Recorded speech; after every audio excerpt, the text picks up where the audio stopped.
Alors, on va parler pour finir des pays du tiers-monde. Parce que, alors là, le système dont je viens de vous parler, il est merveilleux parce que, bon, c'est très bien d'endetter une belle sœur dans une petite ville, c'est très bien d'endetter une grosse entreprise dans une capitale, mais le top du top, c'est d'endetter tout un pays d'un coup. Et là, il y a des spécialistes de ça, il y a le Fonds monétaire international, il y a la Banque mondiale, il y a l'OMC, qui ont des individus, des équipes particulières qui vont dans les pays pauvres, en général où on peut trouver des ressources qui sont utiles aux pays riches, des ressources minières, des ressources géologiques, des ressources énergétiques, du pétrole, etc. Et on dit aux dirigeants de ces pays, est-ce que vous savez que vous êtes assis sur des montagnes de profits? Mais comment vous allez faire pour les tirer du sol, pour les extraire? Vous n'avez pas d'usine, vous n'avez pas de route, vous n'avez pas d'ouvriers, vous n'avez pas de savoir-faire, vous n'avez rien. Et pourtant, Dieu sait que vous pourriez vous enrichir, et enrichir votre population. Ben non, on ne peut rien faire, on n'a rien, on n'a rien. Bon. Ben écoutez, nous, on est le FMI, on est la Banque mondiale, on peut vous prêter des milliards de dollars. Et avec vos milliards de dollars qu'on va vous prêter, vous allez pouvoir exploiter vos ressources et nous rembourser haut la main sans problème. Mais il y a une petite clause dans le contrat de prêt, et de toute façon vous ne pouvez pas y couper, c'est que vous allez avoir besoin de routes, vous allez avoir besoin d'un port pour que les pétroliers puissent aborder, vous allez avoir besoin d'un pipeline pour aller des puits de pétrole au port, vous allez avoir besoin de soldats pour protéger le pipeline des terroristes, donc on amènera aussi quelques soldats, et vous allez avoir besoin de beaucoup d'argent pour financer tout ça. Et à qui vous allez acheter tout ça? Où sont vos entreprises? Mais on vous a dit, on n'a pas d'entreprise. Ah bon? Bah écoutez, c'est pas grave, nous on en a. En Occident, beaucoup, on en a plein. On a Halliburton qui fabrique des usines, on a Areva qui a besoin d'uranium, on a Bouygues qui fabrique des autoroutes, des ports, tout ce que vous voulez, on va vous faire ça aux petits oignons, pas de problème. Et c'est comme ça que ça marche. On vous prête 15 milliards, sous réserve que vous fassiez travailler nos entreprises, et de toute façon, vous ne pouvez pas faire autrement. Donc, regardez bien ce que ça fait au point de vue monétaire. Il y a 15 milliards qui sont créés ex nihilo par le Fonds monétaire international et la Banque mondiale.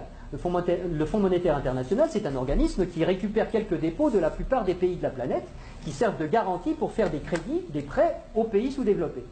Donc, il y a 15 milliards qui partent de la Banque mondiale et qui vont sur les comptes du pays sous-développé. Et aussitôt, ces 15 milliards-là qui sont dans le pays pauvre, ils retournent dans le pays riche pour aller payer des entreprises occidentales qui vont dans le pays pauvre faire du boulot, construire des trucs.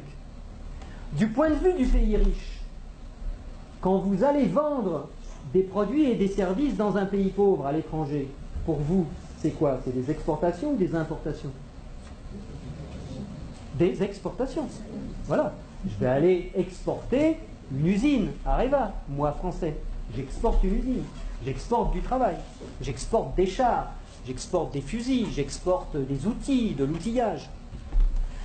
Donc, ce qui est génial, c'est que les 15 milliards qui sont partis des pays occidentaux, qui sont allés dans le pays pauvre, il y a des services qui sont exportés par les pays occidentaux envers les pays pauvres, et l'argent, qu'est-ce qu'il fait? Il revient dans les pays riches, les 15 milliards, ils reviennent. Bon. Et donc les 15 milliards, c'est comme si on avait eu une belle-sœur qui avait emprunté 15 milliards et qui nous les distribue, puisque les ouvriers des entreprises des pays occidentaux, les actionnaires des entreprises des pays occidentaux, ils vont avoir plus d'argent grâce à ces 15 milliards qui reviennent.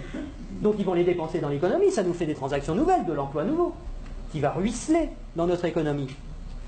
Mais c'est pas tout à fait comme si c'était des belles-sœurs qui les avaient empruntées, parce que les belles-sœurs, il aurait fallu qu'elles rendent les intérêts, et donc qu'elles reprennent leur argent et qu'elles en reprennent le double, et que nous, on ait des nouveaux emprunteurs qui arrivent pour payer les intérêts des nouvelles belles-sœurs. Là, non. C'est qui la belle-sœur qui paye les intérêts? C'est les pauvres. C'est les pays sous-développés. Et donc, on a été leur construire des trucs qui vont nous permettre d'exploiter leur richesse.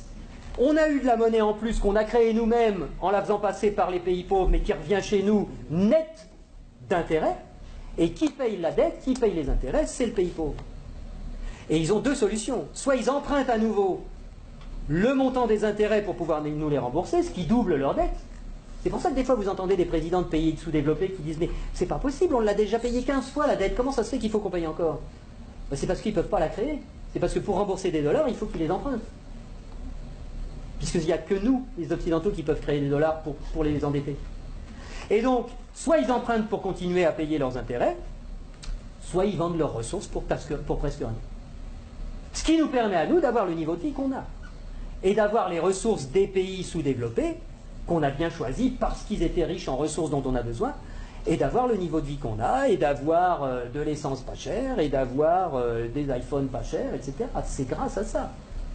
Donc il faut réfléchir à ça aussi. Il faut savoir que si on a le niveau de vie qu'on a, c'est parce qu'il y a une prédation sur les ressources de la Terre entière, qui nous profitent.